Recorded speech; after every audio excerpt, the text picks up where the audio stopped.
Hello everybody and welcome back to the channel, and today we're going to be doing yet another movie review plus Funko Pops. That's right, you kind of saw this coming. Not quite sure how I didn't keep it as a secret. Today, I just saw Jurassic World Dominion.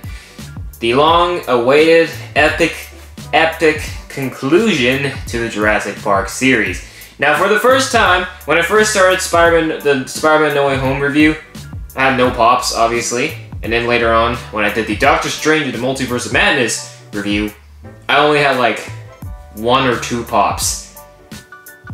Yeah, but this time, I came prepared because before I shot this review, before I even watched the movie, I managed to get myself the entire Jurassic World Dominion Funko Pop sets. That's right, every single one, including the specialty series and then the Walmart exclusive. I managed to get pretty much all, unless Funko's hiding like a chase that I didn't know about. But so that, like I said, we've got the whole set here. I've got all the dinosaurs, and I've got all the human characters. Plus, we even have a bonus pop here that I will show at the end. It's a bonus pop. It's not part of the movie, but it is part of the Jurassic Park franchise. So I do want to show that off.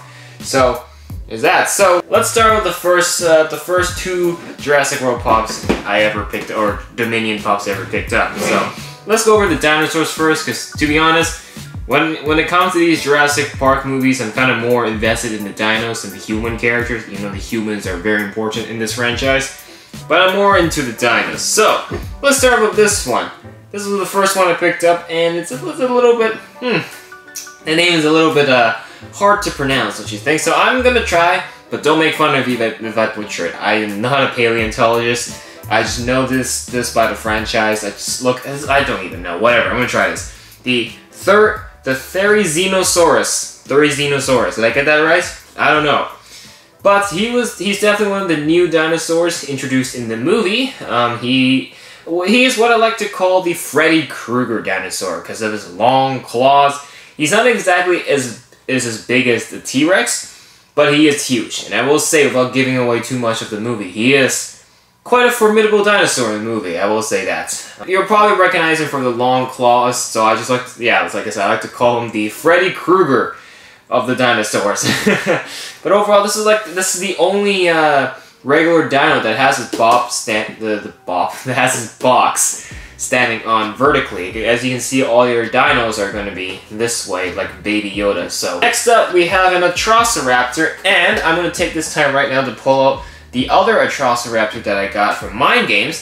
So we have 2. The first one is the common ghost one, and then the next one here is the specialty series. So he is the tiger version. So these Atrociraptors are, they do play, there is a full scene dedicated to them. So again, I won't spoil the movie, but they do come in 2 variants, and you can actually see both of them, but mostly you'll see the ghost one, hence that's why this was probably why the common.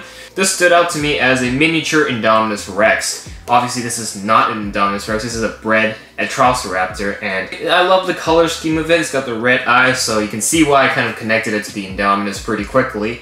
And yeah, it's not one of my favorite dinos from the batch Funko has made, but this is definitely still a pretty cool one. And yeah, it just looks like a miniature T-Rex if you just look at this from the scale, but still, it's a very nice pop, and I think Funko has done an amazing job with the sculpt and the color scheme. I love the color scheme. But speaking of color scheme, let's look at the specialty series. So this is the tiger version of the Atrociraptor. And this is a very nice color contrast here. The specialty series figure slaps right in the middle of the box. It's kind of a little bit hard to see, so that's understandable if you're struggling to look at it as well. This one is much different. Of course, it's tiger for its colors, so the top is brown. Bottom is white, so you got the stripes going on, so that's pretty cool. I think obviously this design, this color pattern here is a lot cooler than the Ghost, I think. But of course this one is a little bit hard to find, but it's still very nice. This one was $25 at Mind Games, so like I said, I think I might have paid a little too much for it. I'm not quite sure, it may be cheaper elsewhere, but yeah, it's still a very nice pop. Obviously between this and the Ghost version, I would definitely take this specialty series over, so that's very nice. And then we get into some of my personal favorites from the bunch here. So of course, we have the iconic, everyone's favorite, Rexy, the T-Rex. This one, I picked it up at GameStop for $12.99 because I had the Platinum, or the Premium, I forgot what it is, the membership thing. And this is probably the most common one you'll find. I've been seeing this T-Rex almost everywhere that has the Dominion Pops. So this T-Rex will not be a challenge to find, I will say that. Which is good, because like I said, the T-Rex is the fan favorite. She is the crown jewel of Jurassic World, everyone's favorite, and she is the original 1993 T-Rex from the 1993 movie. She survived through all the movies. Obviously, that will piss off the fan base if they kill her off. But in terms of the pop, I still remember I had the original Jurassic Park pop, T-Rex pop, and I think this design is very, very close to it. The color scheme is pretty good. It actually balanced the head quite well, because there's some pops, you know, the head is massive, but they actually did a pretty solid job here with the T-Rex here. And I think it's a good pop. Even though it's pretty common, I still think they've done. And then we have another fan favorite of the Jurassic World, Blue and Beta. This one is my top favorite. From all the dinosaurs, this one is my favorite. Because not only does it include Beta, it also includes Blue. Well, I should have said the other way around. But it's basically 2 dinos in one pop. It's a 2-in-1. And it's the same price, $15.90 at Hot Topic. So nice, and this is a very cute pop, like the position they placed it. Blue is kind of like protecting Beta, and it's an adorable thing. And Beta is just a very cute dinosaur. Looking at her, sorry. And yeah, I do love this just because of the concept of it. 2 dinos in 1, compared to some of these other dinos here, and even the Atrociraptor is a little more expensive than this. So this is definitely one of the best pops for sure. I just love the consistency with the colors. Obviously, Beta is Blue's daughter, so she would follow a lot of similar colored designs. So yeah, I kept this for last because this is the antagonist dinosaur for this movie. This is the, oh god, this is again another very hard to pronounce name. I've always called the Gigantosaurus or Gigantosaurus, but in the movie I think they say is Giganotosaurus. I think I nailed it. Giganotosaurus, something like that. It's a very hard name to pronounce. Forgive me if I got it wrong. He is the main antagonist dinosaur. So the first movie we got Indominus Rex, and we got Indoraptor, and the third movie is this guy. Now, I do want to make some comments about him, but I know that will spoil the movie a little bit, so I will say that for the spoiler section. But I will say this dinosaur delivered. He is a scary dinosaur. He is definitely badass.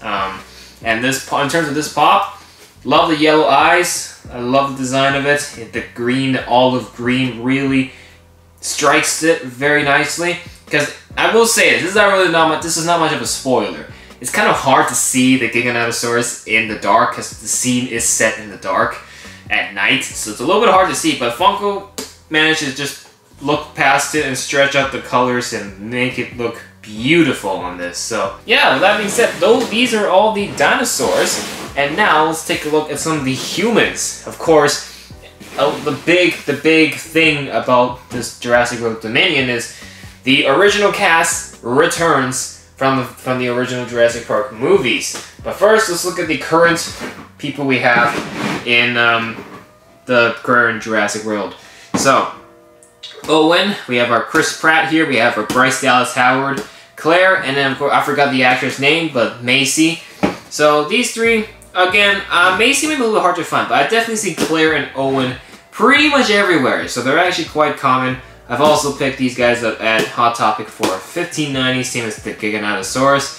And let's see, Owen's got that wristband thing. Again, after seeing the movie, I know exactly why he has that. I won't give away anything, but I think it's the best Owen pop they've made. I didn't really like the Fallen Kingdom pop, so they definitely exceeded it a little better with this Dominion pop here. But he will not be hard to find at all. I've seen him pretty much everywhere, so there's that. And then for Claire, same thing. She's also quite common, but she's also very simple. There's nothing too much happening on her, and she's actually pretty light pop, so not too bad. And I also think they could put a lot of pimples on her face for the design here, which is questionable, but you know what? I ain't complaining, but that's just something I'm just looking at. I'm just like, what? Why did they put so many pimples on there? But it's a pretty neatly designed figure, if I do say so myself. And then Macy is that human girl clone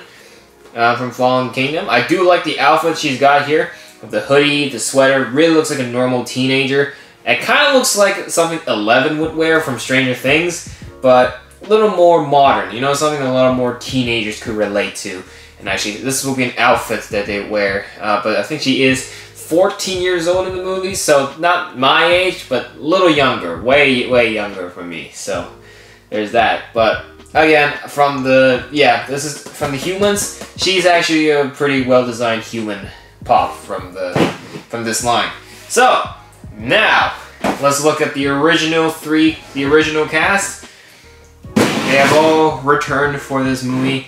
We knew and loved them in Jurassic Park, and here we are, they are back. Starting off with the one and only Dr. Alan Grant, the first ever protagonist pretty much in the Jurassic Park series.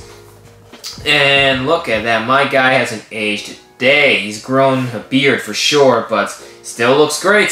Still looks great, even as a Funko Pop. This is one of the last human characters depicted because he is a Walmart exclusive, so I did have to traverse it at Walmart to find him.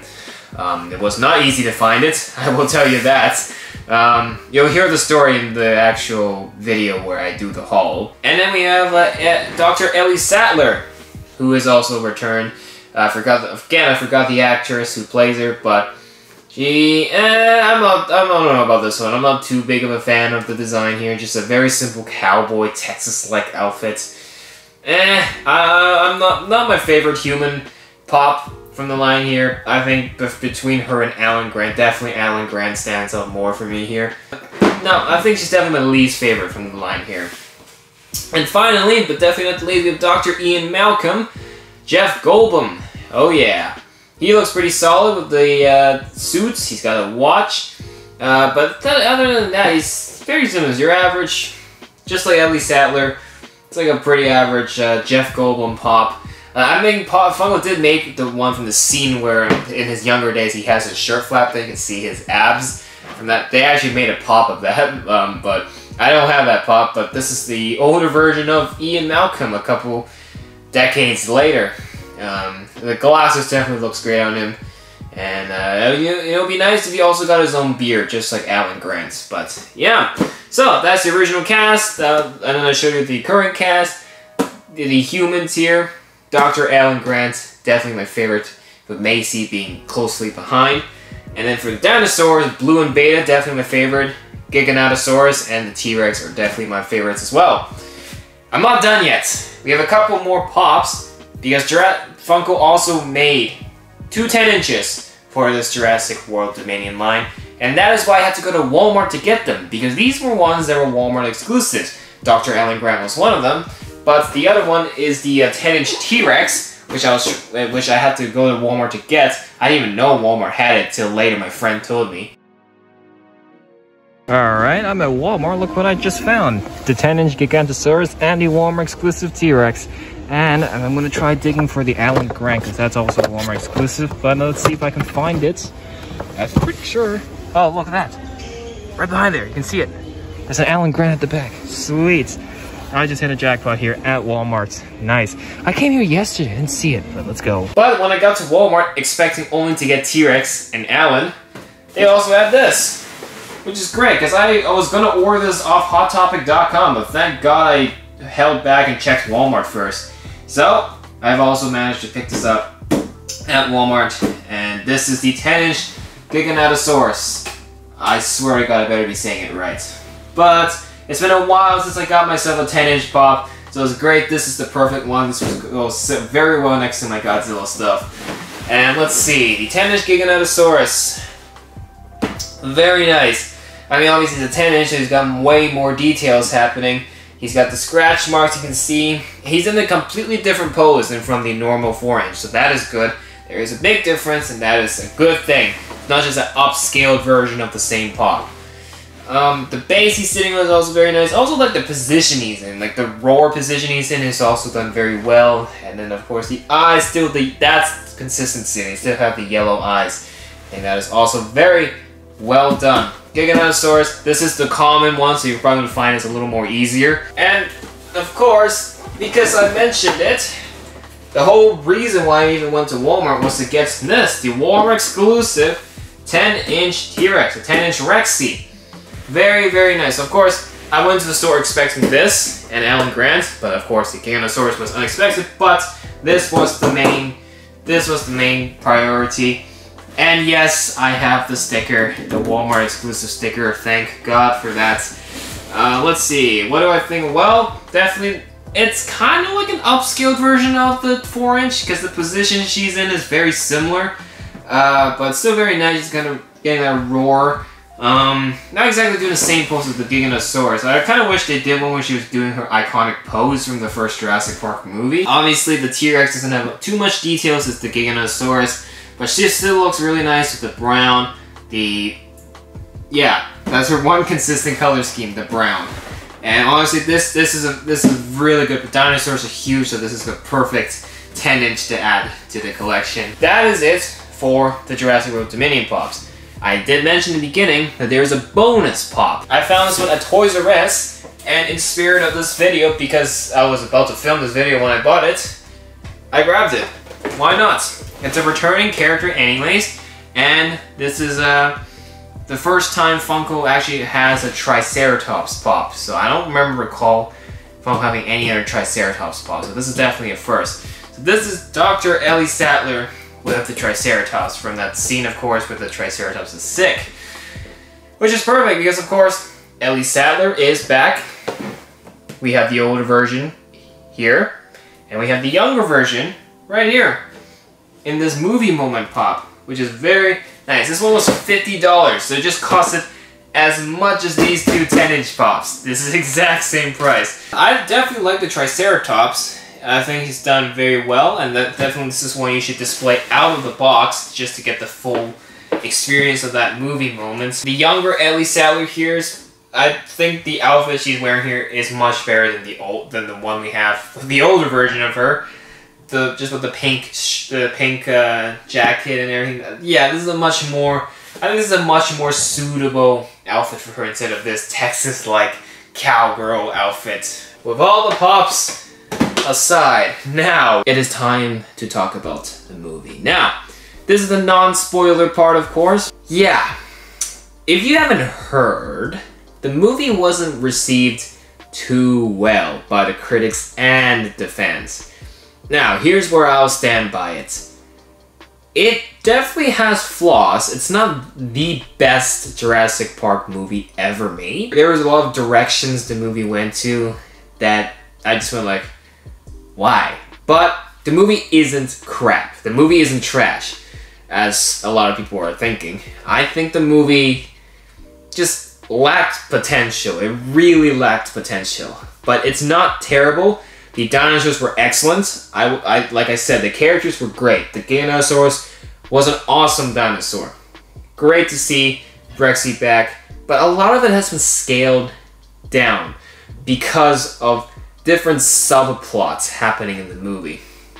Again, because it's a non-spoiler part, I don't exactly want to talk too much about it, so I'll keep it like this. So, some of the characters make sense to understand what they're doing and their motive, but there were essentially three stories going on together. And I can see why this can get overwhelming, and when it's overwhelming, people lose the enjoyment of the movie. And there were some choices that I guess the writing team and the director made. You just go, nah, you should have done this instead. I definitely had those moments, but it's not bad, okay? But I will say one thing. Not to worry if you missed out on Fallen Kingdom, because in the beginning of the movie, they will recap the living heck out of it. That is not a spoiler. It's just, they will recap pretty much everything up to Fallen Kingdom for you. How? I won't say. But they do that, so you do not have to worry about going through the brutality of Fallen Kingdom to watch this movie. The original cast really carried the movie. They definitely stole the show with their acting, especially Jeff Goldblum. He had some superb moments in the movie that was pretty funny. In terms of the dinosaurs, my main complaints are dinosaur related. And they are spoilers, so I'll just say this. The dinosaurs, there was a lot. And the direction they went to is quantity over quality. So, because they had so many dinosaurs, there were not a lot of moments for some specific dinosaurs to shine. A lot of it was either cut down or completely removed. And I just think, just like the MonsterVerse movies, yes, the humans are essential, but people pay the money to see the monsters. So the same concept applies here in Jurassic Park and Jurassic World. People pay money to see the dinosaurs, right? That's what we all grew up and loved the movies for, the dinosaurs. I just feel like they could have done a lot more of them. We focus a little too much on a subplot that I think if you take out that subplot, it would definitely make the movie better. I think that subplot just actually made the movie worse. So, me personally, I wouldn't say I enjoyed it super, like, I didn't like overly excited, well, I wasn't overly excited about it after walking out of the theater. I didn't get that feeling of satisfaction because, of course, this is the conclusion. This is supposed to wrap up the franchise, and a lot of people were disappointed that it was not a good conclusion. I just think for a conclusion, it needed to be bigger. There needed to be things to make it an epic conclusion, but they lacked it. Take Spider-Man No Way Home. Man, they went over bang, returning of the OG Spider-Mans, all the OG villains.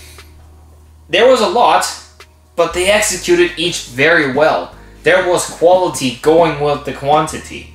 And that's something that they couldn't really do here. And I think what would be nice if we had a big dino warfare.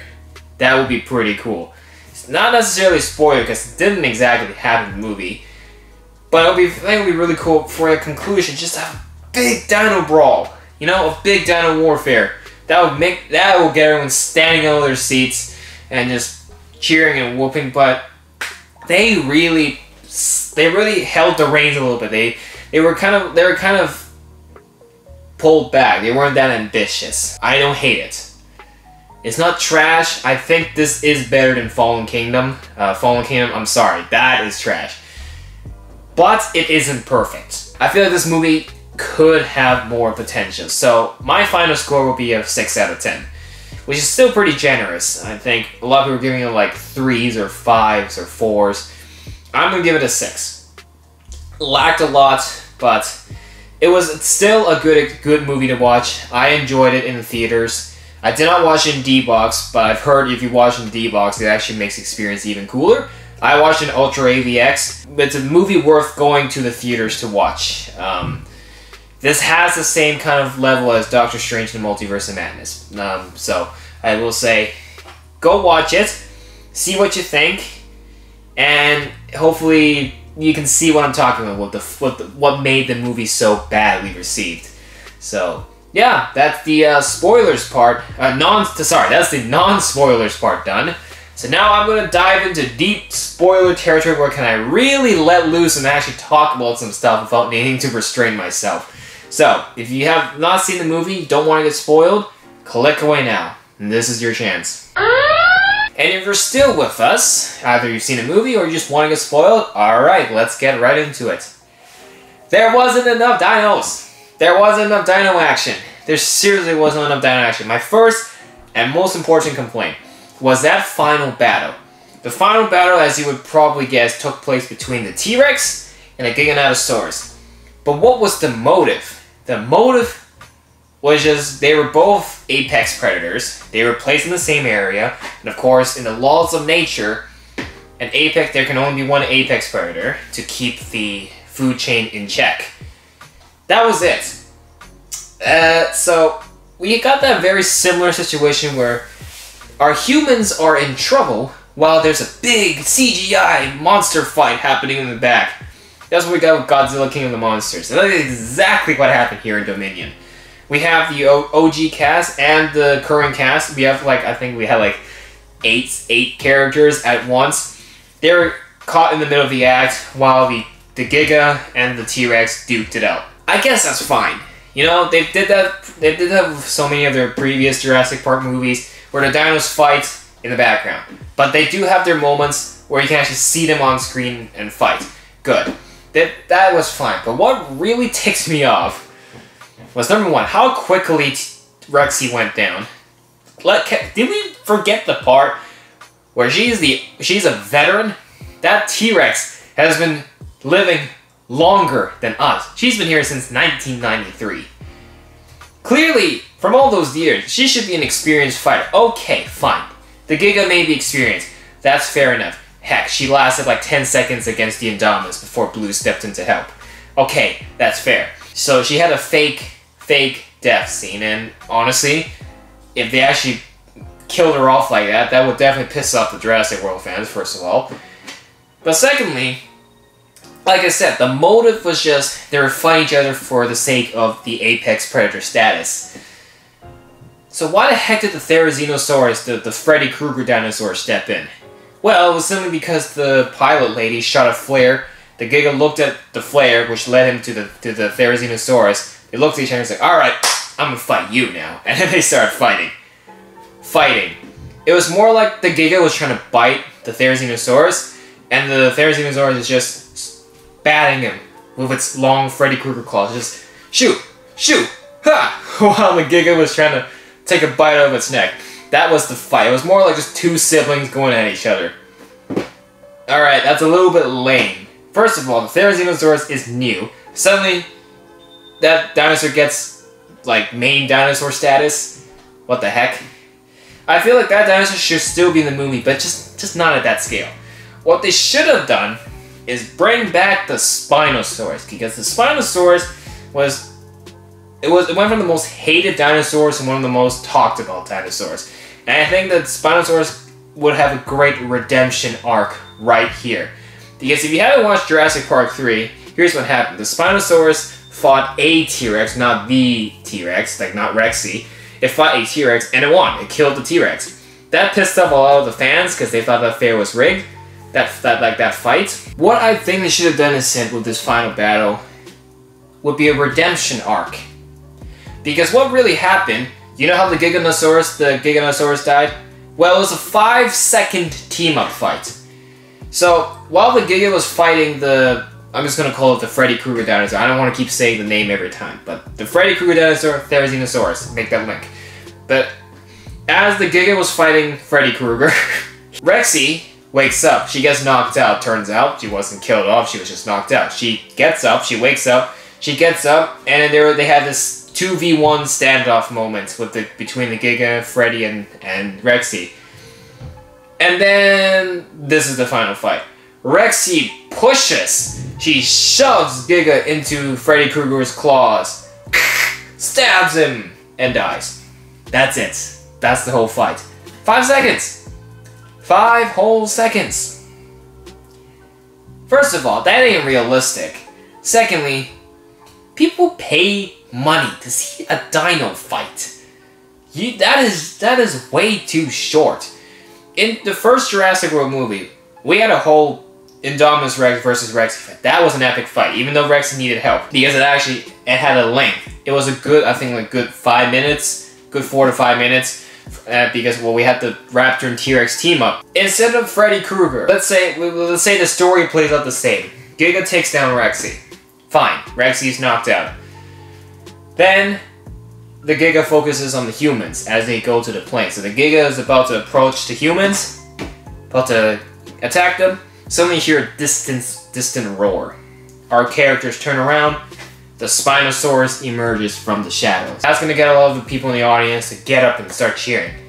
Right? So, the Spinosaurus dukes it out with the Giga. As a redemption arc, he fights, but of course the Giga is stronger, more powerful, faster. So, Rexy wakes up, just like how it happened in the movie, and then we have the big team up between the Spino and Rexy. They team up against Giga. Just like Kong and Godzilla against Mechagodzilla. You see where I'm going at here? See, that is a good dino fight. And eventually, let's say the Spinosaurus gets a hold of Giga, and then Rexy just bites his head off, like tears his neck, I don't know, do another unrealistic finishing move on the Giga. Now that's a good fight. See what I mean about the movie lacked potential? This is what I mean. They held back. They need to go all out. It's a conclusion. They need to go something like that. That what I would say is a pretty epic conclusion fight. 3 titans going at each other. The biggest problem is the subplot. Like I said, there was 3 stories going on. We have a Steve Jobs wannabe, an Apple CEO guy, and then the thing with the story here is there's locusts. The f***. People pay money in a Jurassic World movie about dinosaurs, and the writers in the room decide to go, you know what? I know what would be a good way to end the world in our story. Locusts. That's stupid. Take the locusts out, because that was the whole reason why the OG cast was back. Ellie Sattler comes back to investigate the locusts from an invitation from Ian Malcolm, and then she recruits Alan Grant as a witness. So really, you can take Alan out of the movie. Nothing, it'll play out the same. Come on, he's the main protagonist of the original franchise. The original trilogy. He needs to do more. Come on, he can't just be a witness. You see where I'm heading at here? This is what I mean by the directions it went to was just off. It was definitely off. The whole locust thing, the locusts have more screen time. They haven't had the equal amount of screen time as all of our beloved dinosaurs. No one paid money to watch locusts. So that plot definitely could have been taken out or been reworked for the OG cast to come back. Maybe the OG cast they need to come back for a different reason, not for locusts. They brought back that stupid concept of pointing your laser at a target, and when you press the button, you'll control that raptor. That raptor will go eat that target. That's that same old BS concept has been brought to the Atrociraptor from the Indoraptor. That's stupid. That's why we get another Fast and Furious chase sequence with the Atrociraptors chasing Owen and our other heroes. Why not just shoot the target? You have a gun anyways. Just shoot them. Why bother controlling a dinosaur to attack your target when you can just straight up shoot them with a good old regular gun that is loaded with a bullet that can probably do more lethal damage than being ripped into shreds by a raptor. Yeah, those were the main problems I had, but definitely, there was some, like I said, there were some good parts. For example, there was the whole sequence of the Giga attacking the humans on the tower. That was actually a pretty good fight. Even though the final was like 5 seconds long, it was actually still a pretty decent fight. The T-Rex and Giga actually had another like short duke it out moments, a little bit at the second half of the movie. But yeah, so at least it's spread. It's short, but they have several sequences, so that's good. The Giganosaurus, the way he was advertised, he is meant to be like Joker level. I think in one of the press tours, the director mentioned that the Giga is like the Joker. Well, my dinosaur here got like 6 minutes of screen time. The main problem in this story was the locusts. This guy was just on the side. So what they should have done is this guy is the main problem, not the locusts. So, I certainly explained a lot. Don't get me wrong, like I said, it's still good, and I gave it a 6 out of 10. I've given some suggestions. Hopefully, if they decide to continue a new trilogy of Jurassic movies, hopefully they really reevaluate how they want to take the narrative. Because I think there was a lot of wasted potential in this movie. Those are my opinions for this movie, and we took a look at the Funko Pops. So this was definitely a long video to film, so I'm going to end it here. So thank you so much for watching. Check out my other movie reviews if you haven't, and of course make sure to hit that like button and subscribe if you enjoyed. And I will catch you all in the next video or the next movie review. We'll see you all in the next one. Goodbye.